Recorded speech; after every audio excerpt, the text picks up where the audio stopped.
Olá pessoal, aqui é o professor André Pucciarelli novamente.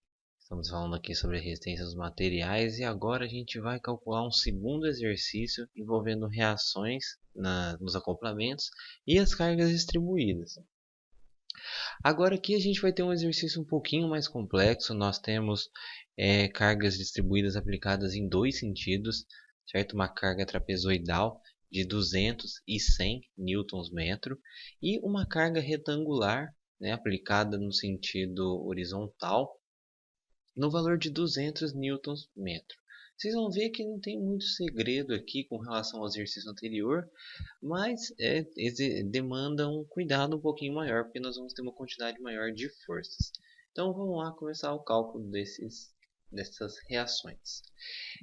Para o exercício aqui do lado, como a gente viu, a gente vai manter a mesma convenção de sinais. Forças em x para a direita são positivas e forças em y para cima vão ser positivas.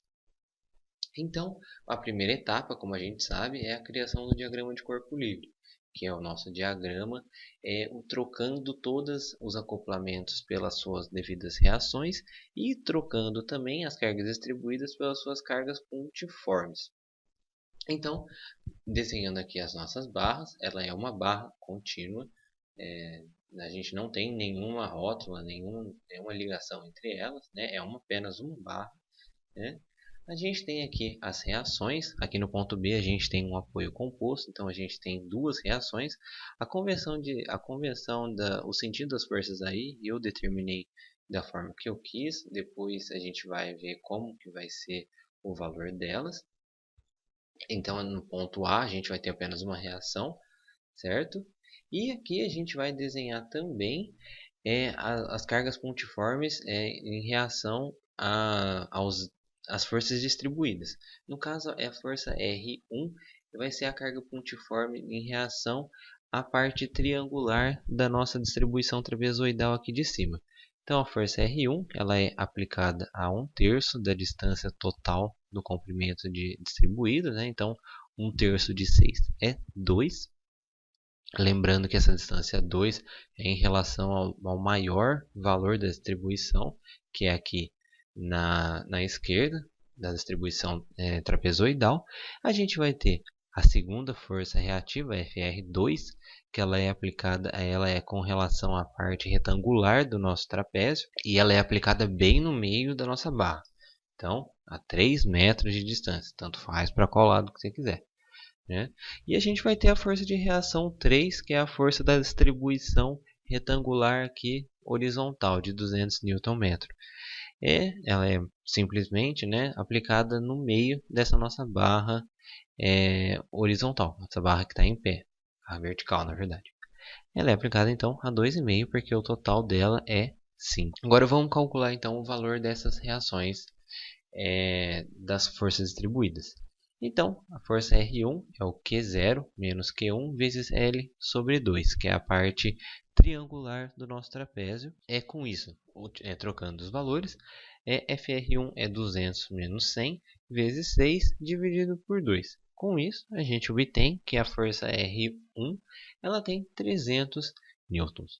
A força R2 agora, que é com relação à distribuição retangular do nosso trapézio, é o QI vezes o L, mesmo L que a gente usou para calcular FR1. Então, FR2 é igual a 100 vezes 6, que então FR2 é igual a 600 newtons. Para calcular o FR3 é da mesma forma que a gente calculou o FR2, só que a gente vai utilizar os 200 Nm vezes os 5 metros, que a gente obtém o FR3 igual a 1000, que é igual a 5 vezes 200.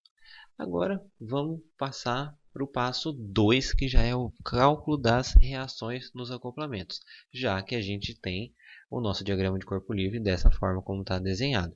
Agora, o que a gente vai fazer para calcular as reações? O que a gente usa? Claro, pessoal, leis de Newton. Somatória das forças em x tem que ser igual a zero. Nesse caso, a gente tem sim uma força externa aplicada no sentido x, que é o 1000 newtons. Então, a gente vai escrever da seguinte forma: menos FBx menos 1000. Por que menos? Porque elas são aplicadas para a esquerda, seguindo a convenção de sinais. Então, o FBx ela é igual a menos 1000 newtons. Mas pessoal, o que quer dizer esse menos 1000 newtons? Por que menos? Quer dizer que a gente assumiu no início do exercício que a força Bx, a reação do acoplamento composto, ela é aplicada para a esquerda. Só que essa nossa suposição estava errada, e isso foi demonstrado com o sinal de menos. Então quer dizer que ela é aplicada para a direita. Nenhum problema nisso, só quando a gente for desenhar as forças de reação no final, a gente vai ter que desenhar ela aplicada da esquerda para a direita. Agora, a segunda etapa é calcular a somatória das forças em y, que ela tem que ser iguais a zero. A gente tem várias forças aplicadas em y, e elas são essas aqui.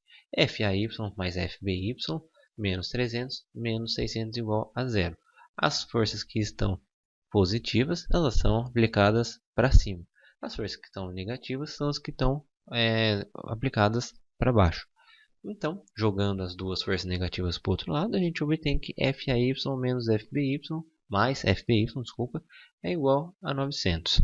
Agora, na parte da somatória dos momentos, a gente vai utilizar um ponto de referência como o ponto B, aqui embaixo, e tem que ser igual a zero.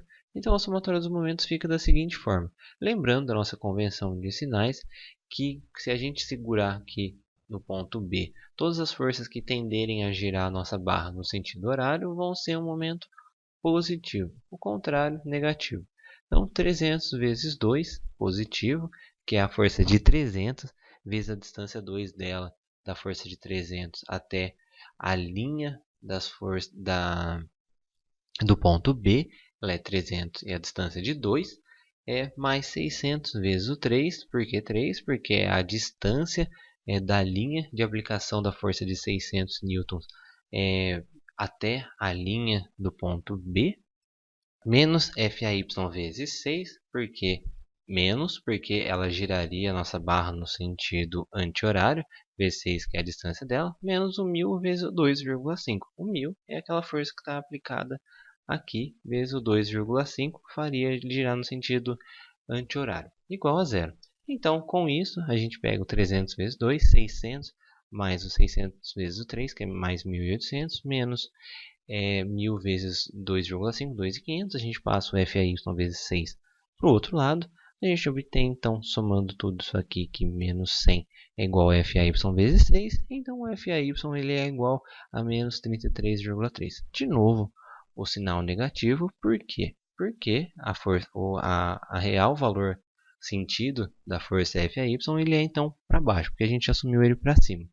Então, utilizando a equação que a gente já tinha no ponto na somatória das forças em y, então o FBY menos 33,3, que é o valor de FAY, tem que ser igual a 900. Então, o FBY, passando o 33,3 para o outro lado, ele é igual a 933,3 newtons positivo. Então, quer dizer que a gente acertou o sentido da força FBY.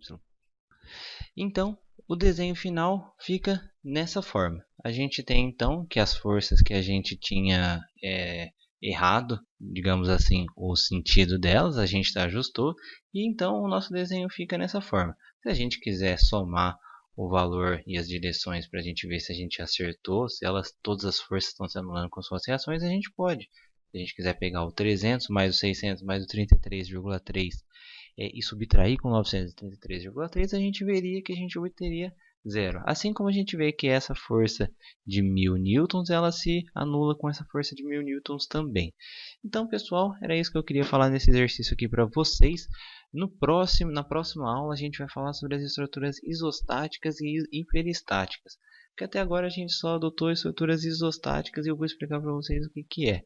Se vocês gostarem, deem um like aí e não esqueçam de seguir o nosso canal clicando no link aqui abaixo. Grande abraço, pessoal. Tchau, tchau.